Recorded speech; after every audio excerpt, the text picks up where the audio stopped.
Buenas tardes, mi nombre es Luis Manuel Castillo y les vengo a hablar sobre la nutrición integral. Entendemos como nutrición integral que es una técnica de soporte nutricional en la cual se administran los nutrientes directamente en el tracto gastrointestinal a través de sondas. Esta es una técnica de nutrición completa en la cual tiene como objetivo aportar la mayor cantidad de nutrientes como proteínas o aminoácidos, carbohidratos, lípidos, minerales, agua y vitaminas con o sin fibra. Estas sondas se pueden encontrar en el estómago, duodeno o yeyuno y sus vías de acceso son las vías nasales y por ostomía. En cuanto a la nutrición enteral, es la primera opción terapéutica para aquellos pacientes que no toleran la vía oral o que la ingesta de nutrientes por esta vía no es la suficiente.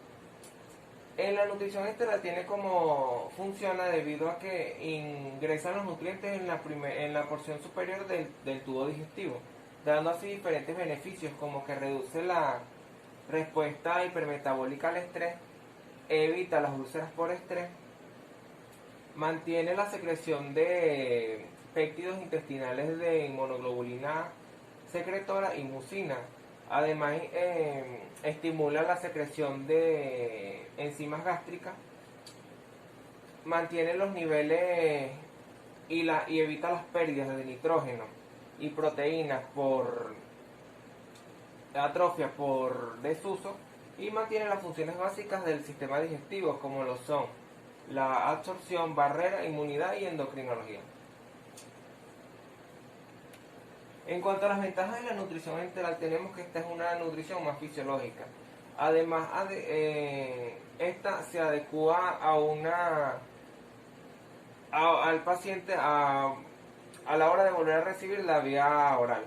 Esta es una estrófica sobre la mucosa intestinal, ya que como mantiene mecanismos fisiológicos en cuanto a la motilidad, la secreción de péptidos y enzimas gástricas, nos da un menor índice de complicaciones, pudiéndose ver que como hay motilidad, vemos menor incidencia de delirio paralítico, además vemos menores cuadros de infecciones, ya que al producir los cuadros de fermentación normales en las vías digestivas se presentan la flora bacteriana normal. En cuanto es una opción más económica, más fácil de manejar, más fácil de controlar y de cambiar. Y es una opción menos traumática para el paciente. En cuanto a sus indicaciones, estas se dan por cuanto a alteraciones mecánicas de la deglución, como por ejemplo traumatismos severos de cabeza y cuello, tumores de cabeza y de cuello, cirugías de las vías digestivas, cirugías de ORL o maxilofaciales, secuelas de la radioterapia o quimioterapia y el síndrome de hiperemesis gravídica. En cuanto a las alteraciones neuromotoras de la deglución, tenemos el SB, las secuelas de traumatismo craneoencefálico, tumores cerebrales, enfermedades que alteren el sistema nervioso autónomo, además enfermedades desmelinizantes y que sean degenerativas. En cuanto a las alteraciones de la digestión y absorción de nutrientes, tenemos condiciones como la pancreatitis, el síndrome de mala absorción, el síndrome de intestino corto, la enfermedad inflamatoria intestinal y la quimioterapia. En cuanto a las necesidades especiales de nutrientes, tenemos condiciones como el VIH, quemados, sepsis, insuficiencia hepática, insuficiencia renal, cáncer, politraumatizado. Y en cuanto a negación del consumo de alimentos, tenemos pacientes con trastornos psiquiátricos como la anorexia o el Alzheimer. En su contradicción, en sus contraindicaciones lo vemos que cuando se ven unos vómitos y diarreas resistentes a medicamentos, vamos a ver también en cuadros de peritonitis difusa, en obstrucciones intestinales o isquemias intestinales, en las perforaciones gastrointestinales, en las hemorragias digestivas graves que pueden dar síntomas de desequilibrio hipovolémico, una respuesta de malabsorción digestiva en cuanto al rechazo de la nutrición enteral, dándose así, viéndose que no hay mejoría desde que se aplicó la nutrición enteral en el paciente. Fístulas intestinales de un flujo alto, cuadros de choque pueden dar un desequilibrio hipovolémico, infartos en el mesenterio y el síndrome de intestino corto en los casos menores a 100 centímetros. Vemos que cuanto a la selección de la sonda vamos a ver tres factores en función del tiempo que de permanencia de la sonda, si va a ser de largo plazo o corto. En cuanto al riesgo de aspiración que presenta el paciente, véase en cuanto al uso de la nutrición en cuadros anteriores, y el estado del tracto digestivo viendo patología que presenta el paciente. En cuanto a la longitud, vemos en las sondas nasogástricas de 75 a 90 centímetros y en las sondas nasoyeyunales vemos de 105 a 120 centímetros. En cuanto al calibre, lo medimos en French, una medida que va de un French equivale a 0.3 milímetros, viéndose que van desde 5 a 18 French. En cuanto a los materiales que utilizamos son la silicona, el poliuretano, el poliestileno. En ningún caso está indicado el PVC, ya que esta puede irritar las vías nasales y el tracto digestivo. En cuanto a las vías de acceso, vemos en las sondas que son nasoentéricas, vamos a ver las sondas gástricas, las sondas duodenales y las sondas nasoyeyunales. Y en las sondas que son por ostomía, vamos a ver las sondas de gastrotomía endoscópica y las sondas de yejunostomía endoscópica. En este esquema vamos a ver cómo se define o se elige entre una sonda quirúrgica y no quirúrgica. Vamos a evaluar el tiempo de duración, si es corto o es desconocido. Vamos a pensar en una sonda no quirúrgica, en la cual, si no hay riesgo de broncoaspiración, vamos a aplicar la sonda nasogástrica, y si hay riesgo de broncoaspiración, vamos a utilizar la nasoyeyunal.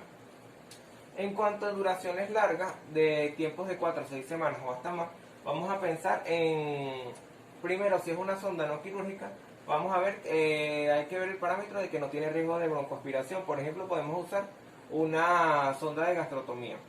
Y si tiene riesgo de broncoaspiración, vamos a hacer una gastrotomía del yeyuno. Y si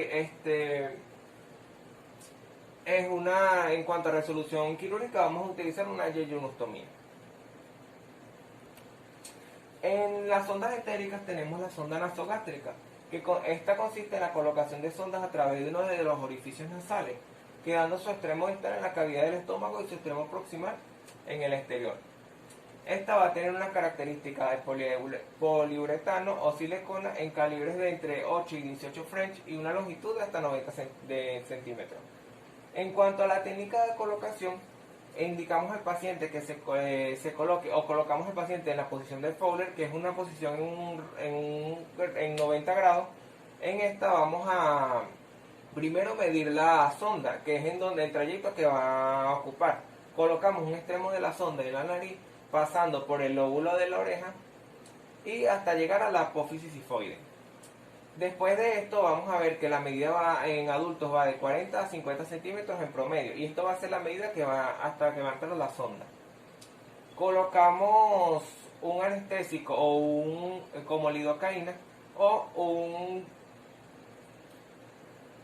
lubricante hiposoluble en el extremo de la sonda, y vamos a colocar suavemente en la fosa nasal en la cual tenga más aire. Ingresamos de forma perpendicular a la frente.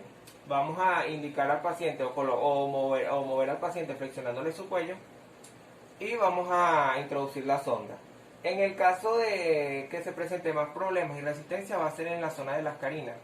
Vamos a indicar al paciente que sorba agua o degluta, para así facilitar el trayecto de la sonda por el esófago. Después que pensemos que la sonda esté colocada, vamos a introducir 30 cc de aire, y con un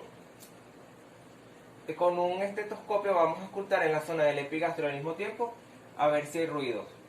Si se presentan los ruidos, está colocada de una forma correcta. Si vemos que hay síntomas, signos de hipoxia, hay tos, es que se encuentra en alguna de las vías respiratorias. En las ondas, vamos a ver las ondas nasoduodenales y las nasoyeyunales, que van a estar en un calibre de 8 a 14 French y una longitud de 110 a 145 centímetros. En cuanto está indicada en pacientes con riesgo de aspiración pulmonar con cuadros anteriores con las ondas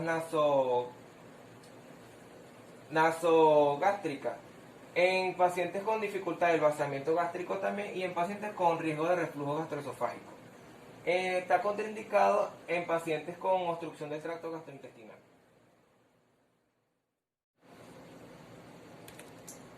Bueno, la ostomía. La gastrotomía vemos que es una fístula creada entre la luz del estómago y la pared abdominal con el objeto de tener acceso a la luz gástrica desde el exterior. Tenemos tres métodos: la gastrotomía radiológica, la gastrotomía endoscópica y la que es por método quirúrgico. En cuanto a las características, esta va a ser de un material de silicona poliuretano y va a estar en un calibre entre 14 y 24 French. En cuanto a la yeyunostomía, es una colocación de una sonda de la luz del yeyuno proximal a unos 20 centímetros aproximadamente del ángulo de 3. Para llegar al yeyuno, en la gastroyeyunostomía se pasa la sonda de una gastrotomía desde el estómago al yeyuno atravesando el píloro. En la yeyunostomía se coloca la sonda directamente en el yeyuno. Hay que tener en cuenta a la hora de la preparación de la nutrición enteral la elección de la fórmula, viendo las características y las necesidades que tiene el paciente en cuanto a nutrientes. Tenemos que garantizar las normas de asepsia a la hora de la preparación de la fórmula y a la hora de la colocación de la sonda. En cuanto a la preparación de las mezclas, tienen que ser supervisadas o recomendadas por un nutricionista. Y el etiquetado verificando los componentes que tiene la mezcla y la fórmula y los datos. Y una conservación en un lugar refrigerado y con un traslado a distancias cortas bajo refrigeración. Las fórmulas entéricas se clasifican según su osmolaridad en cuanto hipotónica, hipertónica y moderadamente hipertónica. Según su forma de presentación tenemos líquidas y en polvo, según su balance nutricional, normoproteica, hiperproteica, las fórmulas especiales y las inmunomoduladoras. Según la densidad calórica tenemos la estándar, la concentrada y la diluida. Y según la fórmula química de nutrientes tenemos la oligomérica, poligomérica y la monomérica. Y tenemos la estándar. En cuanto a las fórmulas isotónicas, vamos a ver que se presenta un poco con poca cantidad de residuos. Vamos a tener una densidad calórica de 1 kilocaloría mililitro y se requiere alrededor de 1500 a 1800 mililitros para satisfacer las necesidades diarias de nutrientes. Estas van a proporcionar carbohidratos, proteínas, electrolitos, agua, grasa y vitaminas. Y se considera que estas soluciones son las fórmulas estándar de primera línea para pacientes estables con el tubo digestivo intacto. En las fórmulas isotónicas vamos a ver las que contienen fibra. Estas son solubles, vamos a ver presentaciones solubles e insolubles. Y se presentan a menudo a partir de soya. Estas en algunos casos están indicadas para pacientes intolerantes a la lactosa, retrasan el tiempo de tránsito intestinal y disminuyen la incidencia de la diarrea. En las fórmulas hipercalóricas estas van a contener un mayor volumen calórico en el mismo. En cuanto a los nutrientes que proporciona, van a dar de 1.5 a 2 kilocalorías por mililitro. Estas van a estar indicadas a enfermos que requieran restricción de líquidos o quienes no tolerarían infusiones de gran volumen. En las fórmulas hiperproteicas, esto va a tener un alto contenido proteico de mezclas isotónicas y no isotónicas, y se recomienda para pacientes graves o traumatizados cuya necesidad de proteína es elevada. En las fórmulas de inmunidad vamos a decir que estas están fortificadas con nutrientes especiales para mejorar varios aspectos de la función inmunitaria y de los órganos sólidos. En cuanto al desarrollo, vamos a ver que se encuentra la glutamina, la arginina, aminoácidos de cadena ramificada, ácidos grasos, omega 3 y nucleótidos. Estos van a reducir las complicaciones quirúrgicas y mejoran el resultado al final. En las fórmulas elementales, estas contienen nutrientes predigeridos y proporcionan proteínas en forma de péptidos pequeños, dando en sus ingredientes factores de moralidad alta. Estos suelen necesitar que se diluyan y que se administren con lentitud. Y se recomienda para pacientes con absorción deficiente, deterioro intestinal y pancreatitis.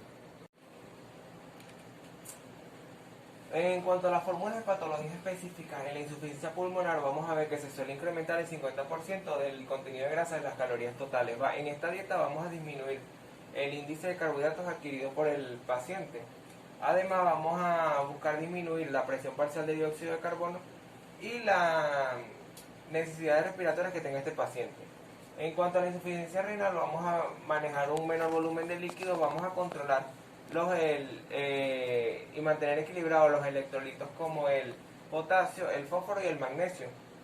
Indicar soluciones hipotónicas. Y en la insuficiencia hepática, en el 50% de las proteínas que corresponden a aminoácidos de cadena ramificada. En estos casos vamos a disminuir los aminoácidos aromáticos. En cuanto a las complicaciones de la nutrición enteral, tenemos las complicaciones mecánicas. En esta son más comunes las del sitio en donde se colocó la sonda. En estas van infecciones o irritaciones como otitis, absceso o celulitis. En las complicaciones gastrointestinales tenemos náuseas, vómitos, distensión abdominal, diarrea.